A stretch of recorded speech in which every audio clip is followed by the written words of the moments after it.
ಮಗ್ಮಲ್ ಶರೀಫ್ರ ಚಾಟಿ ಸಂಚಿಕೆ 19 ವಿಶೇಷ ಕಾರ್ಯಕ್ರಮಕ್ಕೆ ಸ್ವಾಗತ. ನಾನು ರಚನಾ. ನಮ್ಮ ಜೊತೆಗಿದ್ದಾರೆ ಆರ್ಟೆ ಕಾರ್ಯಕರ್ತರು ಜೊತೆಗೆ ಸಾಮಾಜಿಕ ಹೋರಾಟಗಾರರಾದಂತಹ ಮೊಹಮ್ಮದ್ ಅಲಿಮುಲ್ಲಾ ಶರೀಫ್ ಸರ್ ಕಾರ್ಯಕ್ರಮಕ್ಕೆ ಸ್ವಾಗತ.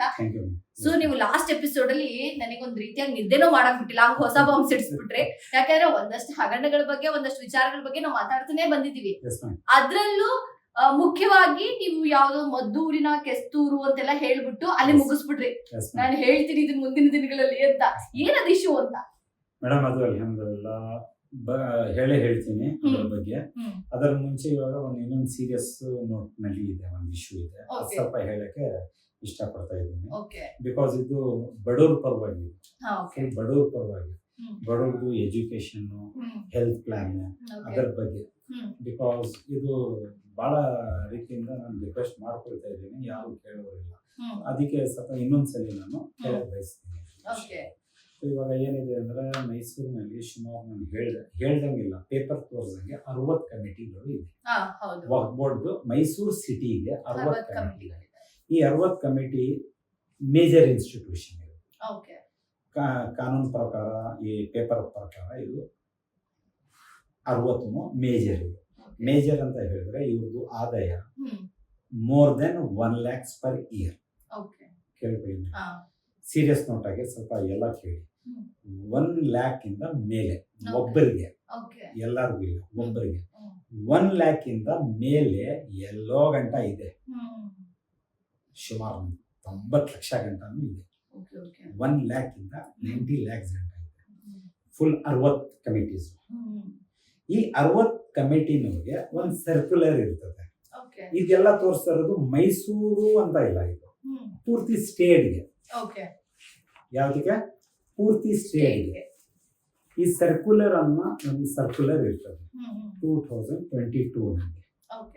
ದಟ್ ಮೀನ್ಸ್ 23 ನಲ್ಲಿ ಇಂಪ್ಲಿಮೆಂಟ್ ಆಗಬೇಕು, 24 ನಲ್ಲಿ ಇಂಪ್ಲಿಮೆಂಟ್ ಆಗಬೇಕು, 2023 ನಲ್ಲಿ ಇಂಪ್ಲಿಮೆಂಟ್ ಆಗಬೇಕು, 2024 ನಲ್ಲಿ ಇಂಪ್ಲಿಮೆಂಟ್ ಆಗಬೇಕು. ಈ ಸರ್ಕ್ಯುಲರ್ ಇರೋದು ಪೂರ್ತಿ ಸ್ಟೇಟ್ಗೆ. ಏನ್ ಮೇಡಮ್? ಇದರಲ್ಲಿ ಕ್ಲಿಯರ್ ಕಟ್ ಹೇಳ್ತಾವ್ರೆ, ಡೈರೆಕ್ಷನ್ಸ್ ಇದೆ ಸರ್ಕ್ಯುಲರ್ ನಲ್ಲಿ. ಯಾರ್ದ ಆದಾಯ 1 lakh ಮೇಲೆ ಇರ್ತದೆ, ಅವರು ಸುಮಾರು ಪರ್ಸೆಂಟೇಜ್ ಬೇರೆ ಬೇರೆ ಕಡೆ ಅವರು ಮಾಡೋದಿಕ್ಕೆ. ಅದ್ರಲ್ಲಿ 30%, ದಟ್ ಮೀನ್ಸ್ 1 lakh ಅಂದ್ರೆ 30,000 ಬಡವ್ರಿಗೆ ಹಂಚ್ಬೇಕು. ಹೆಂಗಿದೆ ನೋಡಿ, ಬಡವ್ರಿಗೆ health plan, medical plan and education plan ಬಡವ್ರಿಗೆ ಕೊಡ್ಬೇಕಂತ ಇದೆ. ಇವ್ರು ಇನ್ನ ಶ್ರೀಮಂತರಿಗೂ ಅನ್ಸ್ತಾ ಇಲ್ಲ, ಇವರೇ ನುಂಗ್ಬಿಡ್ತಾವ್ರೆ, ಬಡವ್ರಿಗೆ ಹಂಚ್ತವ್ರೆ ಅಂತ. ಶ್ರೀಮಂತನ್ಗೆ ಇವ್ರು ಆಮೇಲೆ ಬರ್ಬೋದು. ಅಂದ್ರೆ ಇವಾಗ ನಾನು ಇವಾಗ 1 ವರ್ಷದಿಂದ ಇದು ನಾನು ಮುಟ್ತಾ ಇದ್ದೀನಿ ಅಂತ ಹೇಳಿ ಶ್ರೀಮಂತರ ಮಕ್ಕಳು ಬರ್ತಾ ಇಲ್ಲ, ಇಲ್ಲಿ ಕೊಡ್ತಾ ಇಲ್ಲ. ಇವರು ಕೊಡಕ್ ಹಾಕಿರೋದು ಇವ್ರಿಗೆ ಬಡವ್ರು ಅಂತ. ಇಲ್ಲಿ ಬಡವ್ರು ಅಂತ ಇದೆ, ಪವರ್ಟಿ ಲೈನ್ ನಲ್ಲಿ ಅಂತ ಇರೋದು. ಸೊ ಇವರು ಆ 30% ಯಾರು ಕೊಡಕ್ ರೆಡಿ ಇಲ್ಲ. ಏನ್ ಮೇಡಮ್? ಕರೆಕ್ಟು. 1 ಲಕ್ಷಕ್ಕೆ 30,000 ಅಂತ ಹೇಳಿದ್ರೆ ಸುಮಾರು 50 ಲಕ್ಷ ಇದೆ ಅಂತ ತಿಳ್ಕೊಳ್ಳೋಣ. ಒಬ್ಬ ಆದಾಯ ಕಮಿಟಿ 50 ಲಕ್ಷಕ್ಕೆ ಎಷ್ಟಾಯ್ತು ಮೇಡಮ್? 15 lakhs. ಎಷ್ಟಾಯ್ತು? 15 ಲಕ್ಷ ಆದಾಯ. ಮೀನ್ಸ್ ಇವ್ರದ್ದು ಪೂರ್ತಿ ಜನರೇಟ್ ಆಗ್ತದೆ ನೋಡಿ. ಇವಾಗ ಒಂದ್ಸಲಿ ಕ್ಲಿಯರ್ ಕಟ್ ಮಾಡ್ಬಿಡ್ತೀನಿ, ಸ್ವಲ್ಪ ಎಲ್ಲರೂ ಕೇಳ್ಕೊಳ್ಳಿ. ಇವ್ರದ್ದು ಖರ್ಚು ಎಲ್ಲ ಹೋಗಿ 1 ಲಕ್ಷ ಉಳಿತದಲ್ಲ, ಆ ಉಳಿಯೋದು ದುಡ್ಡಿನಲ್ಲಿ ಇವ್ರು ಹಂಚ್ಬೇಕಾಗಿರೋದು, ಆದಾಯ ದುಡ್ಡಿನಲ್ಲಿ ಇಲ್ಲ, ಉಳಿದಿರೋದು ದುಡ್ಡಿನಲ್ಲಿ. ದಟ್ ಮೀನ್ಸ್ ನಿಮ್ಗೆ ಎಲ್ಲ ಹೋಗಿ ನಿಮ್ ಖರ್ಚು, ವರ್ಷದ್ದು ಪೂರ್ತಿ ಖರ್ಚು, ಆ ಬಿಲ್ಲು, ಈ ಬಿಲ್ಲು, ಎಲೆಕ್ಟ್ರಿಕ್ ಬಿಲ್ಲು, ಆ ಯಾವ್ದೋ ಬಿಲ್ಲು, ಅದ್ಯಾರ್ಗೋ ಇದು ಅದು ಏನ್ ಹೇಳ್ತೀರಿ, ಪೇಂಟ್ ಹೊಡಿಯೋದು, ಏನೇನೋ ನೀವು ಮಾಡ್ಬಿಟ್ಟು ಬಿಲ್ ತೋರಿಸ್ತಾ ಇರ್ತೀರಿ. ಅದೆಲ್ಲ ಹೋಗಿ ಉಳಿಯೋದು ದುಡ್ಡಿನಲ್ಲಿ 1 ಲಕ್ಷಕ್ಕೆ 30,000 ಕೊಡ್ಬೇಕು. ಆ ಉಳಿಯೋದು ದುಡ್ಡು 90 ಲಕ್ಷನವರು ಇದ್ದಾರೆ. ಎಷ್ಟಿದ್ದಾರೆ? 90 ಲಕ್ಷ ಗಂಟ ಇದ್ದಾರೆ. ಏನ್ ಗಾರ್ನರ್ ಆಗ್ತೈತೆ ಅದಿಲ್ಲ, ಏನ್ ಉಳಿತೈತೆ, ಇನ್ನೊಂದ್ಸಲಿ ಹೇಳ್ತಾ ಇದ್ದೀನಿ, ಉಳಿತೈತೆಲ್ಲ ಆ ದುಡ್ಡಿನಲ್ಲಿ ನೀವು ಹಂಚ್ಬೇಕಾಗಿರೋದು. ಇಲ್ಲಿದೆ ಕ್ಲಿಯರ್ ಕಟ್ ಡೈರೆಕ್ಷನ್ಸ್ ಇದೆ. ಎರಡನೇದು ಡೈರೆಕ್ಷನ್ಸ್ ಏನಿದೆ ಅಂತ ಹೇಳಿದ್ರೆ, ಸಪೋಸ್ ನೋಡಿ ಮೇಡಮ್, ಸರ್ಕ್ಯುಲರ್ ನಲ್ಲಿ ಒಳ್ಳೆ ರೀತಿಯಿಂದ ಇದ್ ಮಾಡೋರು. Suppose it should be ensured means suppose ಒಳ್ಳೆ ರೀತಿಯಿಂದ ಈ ದುಡ್ಡನ್ನು ನೀವು ಎನ್ಮಾರ್ಡ್ ಬಜೆಟ್ ಇನ್ಸ್ಟಿಟ್ಯೂಷನ್ ನಲ್ಲಿ ಸ್ಕಾಲರ್ಶಿಪ್ಸ್ಗೆ ಎನ್ಮಾರ್ಕ್ ಮಾಡಬಹುದು. ಇವ್ರು ಬರ್ಲಿಲ್ಲ, ಇವ್ರಿಗೆ ಅವೇರ್ನೆಸ್ ಇಲ್ಲ, ಇವ್ರು ಬರ್ಲಿಲ್ಲ. ನಿಮ್ ಕೆಲಸ ಏನಿದೆ ಅಂದ್ರೆ ಯಾರು ಡಿಸ್ಟ್ರಿಕ್ಟ್ ವಕ್ಫ್ ಅಡ್ವೈಸರಿ ಕಮಿಟಿ ನೀವು ಎತ್ತಿ ಮಡಿಕ್ ಬಿಡ್ಬೇಕು ಅದು ದುಡ್ಡು, ಎಲ್ಲೂ ಯೂಸ್ ಮಾಡಬಾರ್ದು. ಹೆಂಗಿದೆ ಈಗ ಬರುವಂತ ದುಡ್ಡಲ್ಲಿ 30% ಒಂದು ಮೆಡಿಕಲ್ ಹೋಗ್ಬೇಕು, ಒಂದು ಎಜುಕೇಶನ್ ಹೋಗ್ಬೇಕು, 30% ಪ್ಲಸ್ ಅವ್ರ ಏನಾದ್ರೂ ಈಗ ಜನಗಳಿಗೆ ಅರಿವಿರಲ್ಲ, ಗೊತ್ತಿರಲ್ಲ ಈ ರೀತಿ ಇದೆ ಅಂತ. ಸೊ ಬಂದಿಲ್ಲ ಅಂದ್ರೆ ಅಂತವ್ರ ದುಡ್ಡನ್ನ ಎತ್ತಿಟ್ಟು ಬಿಡ್ಬೇಕು, ಬೇರೆ ಕೆಲಸಗಳಿಗೆ ಉಪಯೋಗಿಸಬಾರ್ದು ಅಥವಾ ಸ್ವಂತಕ್ಕೂ ಉಪಯೋಗಿಸ್ಕೊಳ್ಬಾರ್ದು ಅನ್ನೋದು ಪೇಪರ್ ಅಲ್ಲಿ ಇದೆ. ಇಲ್ಲಿದೆ, ಇಲ್ಲಿ ನೋಡಿ ಮೇಡಮ್, ಹೌದು ಇಲ್ಲಿದೆ.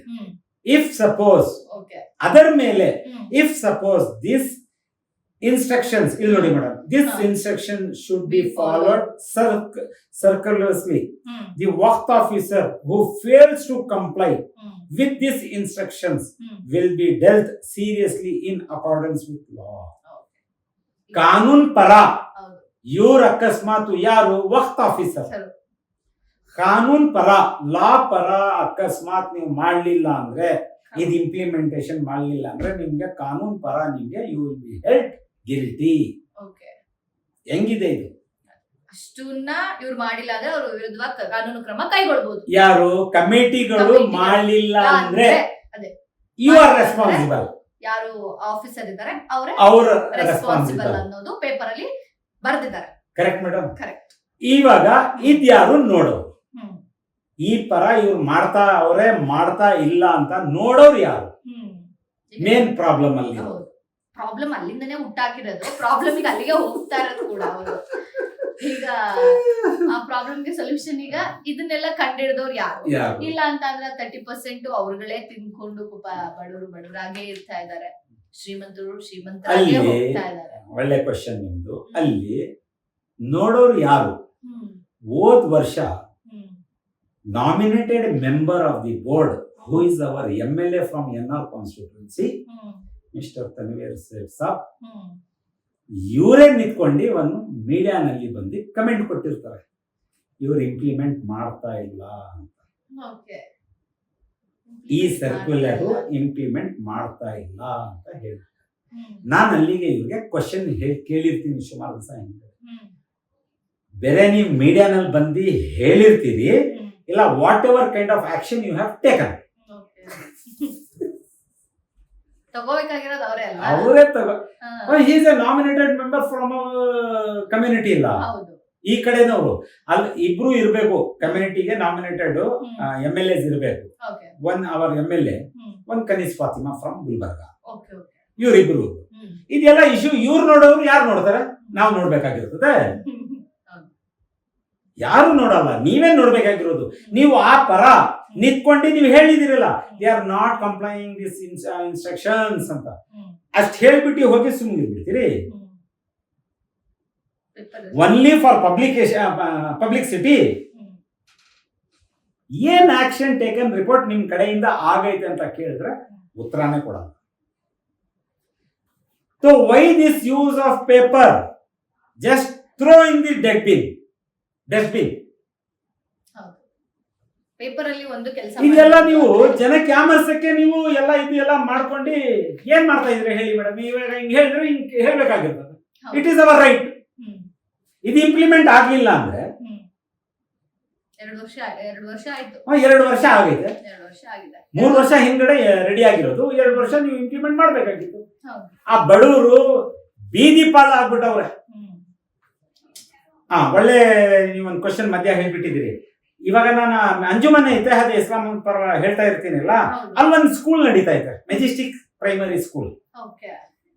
ಇಂಟ್ರೆಸ್ಟಿಂಗ್ ನೋಟ್ ಇದು. ಸ್ಕೂಲ್ ಪರನು ಮುಂದಕ್ಕೆ ಬಂದು ಬಿಗ್ ರೆವಲ್ಯೂಷನ್ಸ್ ಇದೆ, ಹೇಳ್ತೀನಿ. ಸದ್ಯಕ್ಕಿರ್ಲಿ, ಇವಾಗ ಒಂದು ಮಾತು ಇಲ್ಲೂ ಹೇಳ್ತೀನಿ, ತೋರಿಸ್ಲಿ. ವಕ್ಫ್ ಬೋರ್ಡ್ ಇನ್ಸ್ಟಿಟ್ಯೂಷನ್ ಅದು ನೀವು ಅಲ್ಲಿ ನಡೆಸ್ತಾ ಇದ್ದೀರಲ್ಲ, 30% ಇದೆ ಅಲ್ಲ ಇಲ್ಲಿ. 30% ನಲ್ಲಿ ಏನ್ ಕೊಟ್ಟಿದ್ದೀರಿ ತೋರಿಸಿ ಸ್ವಲ್ಪ ದಾಖಲೆ. ಏನು ಕೊಟ್ಟಿಲ್ಲ ಅಂತ ಮೇಡಮ್, ನಾನ್ ಹೇಳ್ಬಿಟ್ಟು ಕಳಿಸಾದ್ಮೇಲೆ ಆ ಅಪ್ಪ ತಾಯಿಗೆ ಸುಮಾರು ಅಪ್ಪ ತಾಯಿಗಳಿಗೆ ಬೈಕ್ ಬಂದಂಗ್ ಮಾತಾಡೋರ, ಸೊತ್ತೋಗ್ಬಿಡ್ಬೇಕು ಅವರು ವಿಷ ಕುಡ್ದಿ. ಅಂದ್ರೆ ಸ್ಕೂಲ್ನವ್ರು ಮಾತಾಡಿರೋದು. ಆ ಸ್ಕೂಲ್ನವರು ಫಸ್ಟ್ ಪ್ರಿಫರೆನ್ಸ್ ನಲ್ಲಿ ಈ 30% ಕೊಡ್ಬೇಕು. ಕೊಟ್ಟಿಲ್ಲ, ಆದ್ರೂ ಕೇಳಕ್ಕೆ ನಾನ್ ಕಳ್ಸಿರ್ತೀನಿ, ಹೋಗಿ ಹೇಳಿ ನಾನು ಹೇಳ್ದೆ ಅಂತ ಹೇಳಿ ಅಂತ. ಅಂದ್ರೆ ಒಂದು 15-20 ಜನ ಕೊಟ್ಟವ್ರೆ, ಇಲ್ಲ ಅಂತ ಹೇಳಕ್ ಆಗಲ್ಲ ನಾನು. ಅಂದ್ರೆ ಮಾತಾಡ್ಬಿಟ್ಟು ಕೊಟ್ಟವ್ರೆ. ವಿಷ ಅಲ್ಲೇ ತಗೊಂಡ್ ಸತ್ತೋಗ್ಬಿಡ್ಬೇಕು ಆ ತಾಯಿಗಳು. ಆ ತರ ಮಾತಾಡೋರೆ. ಹೇಳಕ್ ನಂಗೂ ಇಲ್ಲಿ ಬಾಯಿ ಬರಲ್ಲ. ನೀವು ಕೂತಿರೋದು ಅದೇ ನಾನು ಹೇಳ್ತಾ ಇದ್ದೀನಿ, ದಾನದ್ದು ಪ್ರಾಪರ್ಟೀಸ್ ಮೇಲೆ ನೀವು ಕೂತಿರೋದು. ನಿಮ್ಗೆ ಏನ್ ನೋವು, ನಿಮ್ಗೆ ಬಡವ್ರದ್ದು ಹಕ್ಕು ಬಡವ್ರಿಗೆ ಕೊಡಕ್ಕೆ, ಬಡವ್ರ ಹಕ್ಕು ಬಡವ್ರಿಗೆ ಕೊಡಿ ಅಂತ ಹೇಳಿದ್ರೆ ಏನೋ ಅದೇ ಇವಾಗ ಹೇಳ್ಬೇಕಾಗಿರ್ತದ ಅಷ್ಟೇ. ಅವ್ರ ಮನೆಯಿಂದ ತಂದು ಕೊಡೋರ್ ತರ ಫೀಲ್ ಆಗ್ತಾರೆ ಅಂತ. ಅದ್ರಿಂದ ಇನ್ನ ಒಂದ್ ಸ್ವಲ್ಪ ಒಳ್ಳೆ ರೀತಿಯಿಂದ ಹೇಳ್ಬೇಕು ಇವ್ರಿಗೆ. ಬೇಡ ಬಿಡಿ, ಸಾಕು ಅಷ್ಟು ಒಳ್ಳೆ ರೀತಿಯಾಗಿ. ಅಂದ್ರೆ ಜನಗಳಿಗೆ ಈಗ ಯಾವ್ದೂ ತಲುಪಲ್ಲ, ಅದೇ ನಮ್ಗೂ ಬೇಜಾರು. ಯಾಕೆ ಅಂತ ಅಂದ್ರೆ ಆಕ್ಚುಲಿ ಈಗ ಇವ್ರುಗಳು ಏನು ಜೀವನ ಮಾಡ್ತಾರೆ, ಅವ್ರು ಬಡವ್ರ ದುಡ್ಡು, ಬಡವ್ರ ಟ್ಯಾಕ್ಸ್, ಅದ್ರ ದುಡ್ಡಲ್ಲೇ ಬದುಕದು. ಆದ್ರೆ ಅದು ಅವ್ರಗಳಿಗೆ ಅನುಕೂಲ ಆಗ್ತಾ ಇಲ್ಲ ಬದುಕಕ್ಕೆ ಅಂತ ಅಂದ್ರೆ ಏನ್ ಕಮಿಟಿ ಮಾಡಿ ಏನ್ ಪ್ರಯೋಜನ, ಅದಕ್ಕೆ ಆಫೀಸ್ ಅಂತ ಮಾಡಿ ಏನ್ ಪ್ರಯೋಜನ, ಏನ್ ಯೂಸ್ ಅಂತ. ಲಾಸ್ಟ್ ನಲ್ಲಿ ಇವ್ರಿಗೆ ನಾನು ನೀವ್ ಏನ್ ಕ್ರಮ ತಗೊಂಡಿದ್ದೀರಿ ಅದ್ ಆಕ್ಷನ್ ಟೇಕನ್ ರಿಪೋರ್ಟ್ ಕೊಡಿ ಅಂದ್ರೆ ಕೊಡ್ಲಿಕ್ಕೆ ಇವ್ರಿಗೆ ಒಂದ್ ಲೆಟರೇ ಬರೀತೀನಿ. ಇವಾಗ ನಿಮ್ ಟೈಮೇ ಕೊಡಿ ಅಂತ. ಟೈಮ್ ಕೇಳಿರೋದು ಯಾವಾಗ ನೋಡಿ ಮೇಡಮ್, 24 25 24 ಅಲ್ಲಿ ಕೇಳಿದ್ದೀರಾ ಅಂದ್ರೆ 4 ತಿಂಗಳಾಗೈತೆ. ಮೇ ತಿಂಗಳಲ್ಲಿ ಕೇಳಿದ್ದೀರಾ, ಇದು ಆಲ್ರೆಡಿ ಸೆಪ್ಟೆಂಬರ್. ಕೊಟ್ಟಿಲ್ಲ ಇನ್ನ.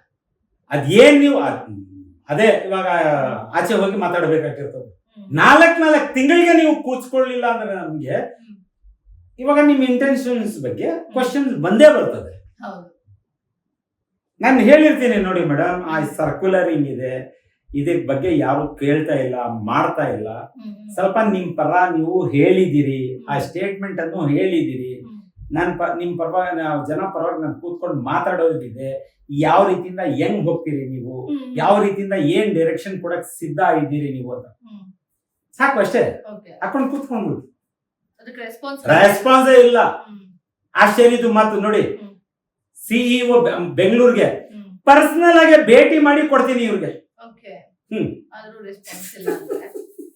ಇಲ್ಲಿ ಯಾವ ಕಮ್ಯುನಿಟಿನ ಸರಿ ಮಾಡ್ಬೇಕು ಅಥವಾ ಯಾವ ಆಫೀಸರ್ಗಳನ್ನ ಸರಿ ಮಾಡ್ಬೇಕು ಅನ್ನೋದು ಈಗ ನಮ್ಮ ಪ್ರಶ್ನೆ. Honourable chairman Karnataka state board of Auqaf ಇವ್ರಿಗೂ ಕೊಟ್ಟಿರ್ತೀವಿ.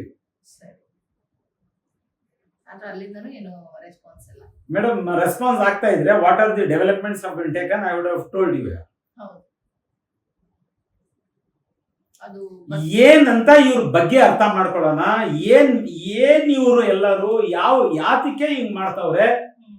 ಲಾಸ್ಟ್ ನಲ್ಲಿ ನಮ್ಮಿಂದ ಏನ ತಪ್ಪಾಗ್ಬಿಟ್ಟೈತೆ ಇವ್ರಿಗೆ ಕೇಳೋದು. ನಾನೇ ಆಶ್ಚರ್ಯ ಪಡ್ತಾ ಇದ್ದೀನಿ. ಇದೆಲ್ಲ ನನ್ನ ಇಶ್ಯೂ ಹೋಗ್ತಾ ಇದ್ರೆ ಸುಮಾರು ಸ್ಟೇಟ್ ಇಂದ ನನ್ಗೆ ಕಾಲ್ಸ್ ಬರ್ತಾ ಇದೆ. ಎಲ್ಲರೂ ಇದೇ ಪ್ರಾಬ್ಲಮ್, ಯಾರು ಕೇಳಲ್ಲ. ನೀನ್ ಏನ್ ಬಂಬಳಿ ಹೊಡಿತೀಯ ಹೊಡಿ, ನೀನ್ ಏನೇನ್ ಬೆಟ್ಟೆಗೆ ಕಲ್ವರಿತೀಯ ಹೊರಿ, ಇದೆಲ್ಲ ಬೆಟ್ಟೆಗೆ ಕಲ್ವರಿದಂಗೆ. ಇವ್ರು ಎಲ್ಲರೂ ಯಾರು ಬರಲ್ಲ, ಕೇಳಲ್ಲ. ಅಂದ್ರೆ ತಪ್ಪು ಮಾಡೋರು ತಪ್ಪು ಮಾಡ್ತಾನೆ ಇರ್ಲಿ, ಸರಿ ಮಾಡೋರು ಸರಿ ಮಾಡ್ಕೊಂಡು ಹೋಗ್ತಾನೆ ಇರ್ಲಿ ಅನ್ನೋ ತರದಲ್ಲಿ ಜನಗಳೇ ಬೇಸತ್ಬಿಟ್ಟವ್ರ. ನಾವು ಒಂದ್ ದಾರಿಗೆ ಹುಡುಕ್ತಾ ಇದ್ದೀನಿ, ಸೀರಿಯಸ್ ದಾರಿಗೆ. ದೇವರ ಮೇಲೆ ಪೂರ್ತಿ ಭರವಸೆ ಇದೆ, ಕಾನ್ಸ್ಟಿಟ್ಯೂಷನ್ ಮೇಲೆ ಪೂರ್ತಿ ಭರವಸೆ ಇದೆ. ಎಲ್ಲೋ ಒಂದ್ ಕಡೆ ಇದು ಕೂತ್ಕೊಳ್ತದೆ ಅಂತ ಒಂದು ಭರವಸೆ ಇದೆ, ಇಲ್ಲ ಅಂತ. ಇದೆಲ್ಲ ಇರ್ರೆಗ್ಯುಲೇಟೀಸ್, ಇದೆಲ್ಲ ವೈಲೇಷನ್ಸ್. ಲಾ ಪರ ಇಲ್ಲ, ಇದೆಲ್ಲ ಆಂಟಿ ನಡೀತಾ ಇರೋದ್ರಿಂದ, ವಿರೋಧವಾಗಿ ನಡೀತಾ ಇರೋದು. ಇದೆಲ್ಲ ಇವಾಗ ಹೇಳ್ತಾ ಇದ್ದೀವಿ. ನಾಳೆ ಒಂದ್ ದಿವಸ ಎಲ್ಲೋ ಒಂದ್ ಕಡೆ ಭರವಸೆ ಇದೆ ಮೇಡಮ್, ನಮ್ ಪ್ರಯತ್ನ ವೇಸ್ಟ್ ಆಗಲ್ಲ, ಭರವಸೆ ಇದೆ.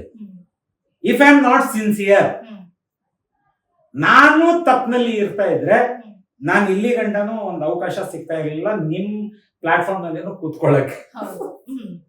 ಬಹಳ ಥ್ಯಾಂಕ್ಸ್ ನಿಮ್ ಪ್ಲಾಟ್ಫಾರ್ಮ್ಗೂ. ಖಂಡಿತ. ಇದೆಲ್ಲ ನೀವು ನಮ್ ಪರ ನಿಂತ್ಕೊಂಡು ಇಲ್ಲ ಧೈರ್ಯ ಕೊಟ್ಟಿ ಇದೆಲ್ಲ ಜನಕ್ಕೆ ಪರ ಮಾಡಿಸ್ತಾ ಇದೀರಲ್ಲ, ಮುಟ್ಟಕ್ ಮಾಡ್ತಾ ಇದೀರಲ್ಲ, I am also very much grateful. ಹಿಂಗೆ I have find a light in the darkness ನಿಮ್ ಪ್ಲಾಟ್ಫಾರ್ಮ್ಗೆ ಬಂದಾದ್ಮೇಲೆ ಗೊತ್ತಾಗ್ತಾ ಇದೆ. ಇನ್ಶಾಲ್ಲಾ ಒಂದ್ ಭರೋಸೆ ಇದೆ ಮೇಡಮ್. ಎಲ್ಲೋ ಒಂದ್ ಕಡೆ ಹೋಗಿ ಕೂತ್ಕೊಳ್ತದೆ, ಇದು ಮುಟ್ಟೈತೆ ಕೂತ್ಕೊಳ್ತದೆ ಅಂತ ಗೊತ್ತಿದೆ. ಖಂಡಿತ sir, thank you so much. ಈ ಸಂಚಿಕೆಯಲ್ಲಿ 30% ಬಗ್ಗೆ ಕಮ್ಯುನಿಟಿಗಳಲ್ಲಿ ಬರುವಂತಹ ಆದಾಯ ಏನಿದೆ, ಉಳಿದ ಆದಾಯ ಬಂದು ಅದೆಲ್ಲ ಖರ್ಚು ವೆಚ್ಚಗಳೆಲ್ಲ ಕಳೆದು ಉಳಿಯುವಂತ ಆದಾಯದಲ್ಲಿ 30% ಬಡವರಿಗೆ ಕೊಡ್ಬೇಕು. ಮೆಡಿಕಲ್ ಇರ್ಬೋದು, ಎಜುಕೇಶನ್ ಇರ್ಬೋದು, ಅದಕ್ಕೆ ಕೊಡ್ಬೇಕು ಅನ್ನೋದು ಆ ಪೇಪರ್ ಅಲ್ಲಿ ಇದೆ. ಅದನ್ನ ಕ್ರಮ ಕೈಗೊಳ್ಳಿಲ್ಲ ಅಂತ ಅಂದ್ರೆ ಅವ್ರ ವಿರುದ್ಧ ಕಾನೂನು ಕ್ರಮ ಕೈಗೊಳ್ಳಬೇಕು ಅನ್ನೋದು ಆ ಪೇಪರ್ ಅಲ್ಲಿ ಇದೆ. ಆದ್ರೆ ಅದು ಇದುವರೆಗೂ 2 ವರ್ಷ ಆಗಿದೆ, ಇದುವರೆಗೂ ಯಾವುದೇ ರೀತಿಯ ಸುಧಾರಣೆಗಳಾಗಿಲ್ಲ ಅನ್ನೋದೇ ಈಗ ಬೇಸರದ ಸಂಗತಿ. ಅದರಿಂದ ಅನ್ಯಾಯ ಆಗ್ತಾ ಇರೋದು ಬಡವರಿಗೆ. ಸೊ ಇದನ್ನ ನಾವು ಧ್ವನಿ ಎತ್ತಲೇಬೇಕಾಗತ್ತೆ. ಸೊ ನೋಡೋಣ ಮುಂದಿನ ದಿನಗಳಲ್ಲಿ ಅದ್ರ ವಿರುದ್ಧ ಕೂಡ ಶರೀಫ್ ಸರ್ ಹೋರಾಡ್ತಾ ಇದ್ದಾರೆ. ಇದನ್ನ ಹೇಳ್ತಾ ಈ ಸಂಚಿಕೆ 19 ಇಲ್ಲಿಗೆ ಮುಗಿಸ್ತಾ ಇದ್ದೀನಿ. ನೋಡ್ತಾ ಇರಿ E-Teens ನ್ಯೂಸ್, ನಿಮ್ಮೊಂದಿಗೆ ನಾವಿದ್ದೇವೆ.